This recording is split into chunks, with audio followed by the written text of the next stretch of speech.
Hi అండి, welcome to my channel. నేను మీ శ్రావణి. ఇవాళైతే ఫటాఫట్గా అయిపోతుందండి. ఇదైతే అటుకులతో మిక్చరు చాలా క్రిస్పీగా భలే ఉంటుంది. ఇదైతే చేసిన తర్వాత ఎయిర్ కంటైనర్లో పెట్టేసుకున్నాం అనుకోండి, ఒక 3 వీక్స్ వరకు భయం లేదు స్నాక్స్కి.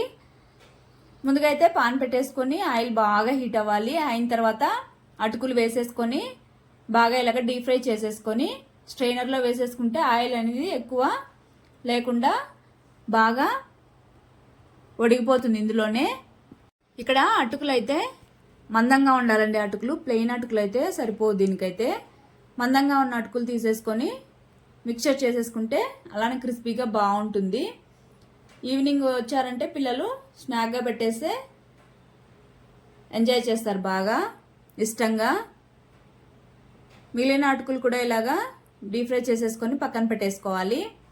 తర్వాత అయితే ముందుగా ఇక్కడ స్టవ్ ఆపేసి అదే ఆయిల్లో నేను జీడిపప్పులు వేయించుకుంటున్నాను. జీడిపప్పులు అయితే లైట్గా కలర్ వస్తే సరిపోతుందండి. వచ్చాక తీసి పక్కన పెట్టేసుకోవాలి. తర్వాత వచ్చేసి కరివేపాకు, ఎండుమిర్చి కూడా బాగా ఫ్రై చేసేసుకొని పక్కన పెట్టేసుకోవాలి. ఇందులోనే ఒక 2 గుప్పెళ్ళ పల్లీలు కూడా వేసేసుకొని దోరగా వేయించుకోవాలి. లోపలి వరకు బాగా వేగుతుంది ఇలా వేయించుకుంటే. మంటనైతే లో ఫ్లేమ్లో పెట్టుకొని తర్వాత పప్పులు కూడా వేసేసుకొని ఫ్రై చేసేసుకున్న తర్వాత ఒక బౌల్ తీసుకొని ఇందులోకి మనం ఫ్రై చేసుకున్న అటుకులన్నీ వేసేసుకోవాలి. చూడండి, అసలు ఆయిలే లేదు కదా. వేసేసుకున్న తర్వాత 1 స్పూను ధనియాల పొడి, అలానే 1 స్పూను టీ స్పూన్ అండి వేయించిన జీలకర్ర పొడి, తర్వాత 1 స్పూన్ పసుపు, 1 స్పూన్ కారం, అంటే కారం మీ స్పైస్కి తగ్గట్టు వేసుకోండి.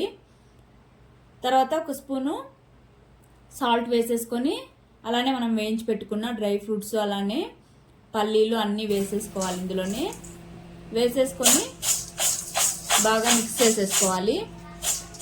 చేత్తో మిక్స్ చేసేసుకుంటే ఇంకా బాగా పట్టేస్తుంది ఉప్పు కారాలన్నీ మిక్చర్కి. వేడిగా ఉన్నప్పుడే ఇలా చేసేసుకుంటే కారం అన్నీ బాగా పడుతుంది.